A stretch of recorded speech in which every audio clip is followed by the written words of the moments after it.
All right. This is in the difference of squares sections. We have 4 terms. When we have 4 terms, you cannot use the box method. Well, I guess you could technically use the box method. You can't use bottoms up. It has 4 terms. That's what I really meant to say. So let's see. Let's do grouping.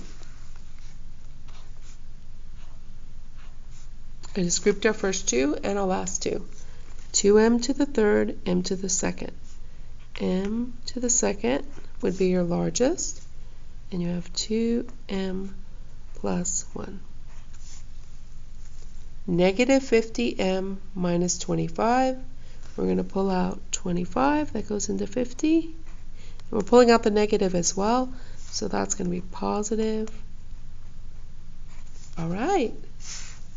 Group 1, group 2. You can factor out a 2m plus 1. And you're left with m squared minus 25. Are we finished? Is this factored completely? If you watch the last video, you learn that I didn't catch it right off the bat on a couple of the problems. But this is not factored completely. This is m times m squared.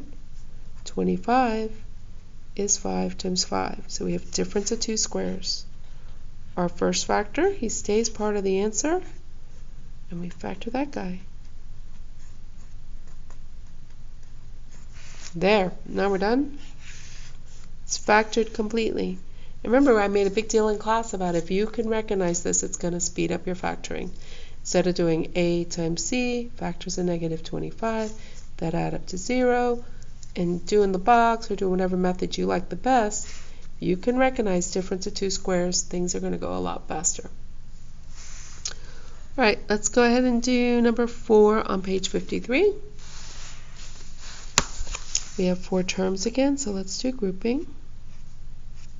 Group 1, you take on an r squared, and let's look, GCF, is there a greatest common factor between 4 and 24? That's more than 1? Yeah, it's going to be 4. We have r plus 6. Perfect. Negative 1r and negative 6. If there's a negative here, always pull out that 1. What are you left with? R plus 6.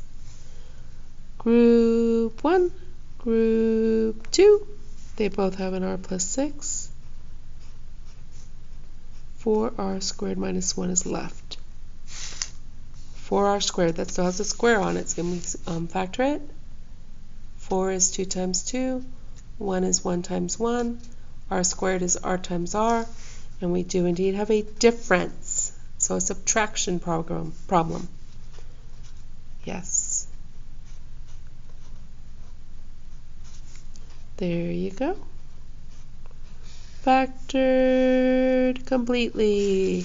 And you can always go back and check your answer in Desmos. If that lines up on top of that, it is indeed correct.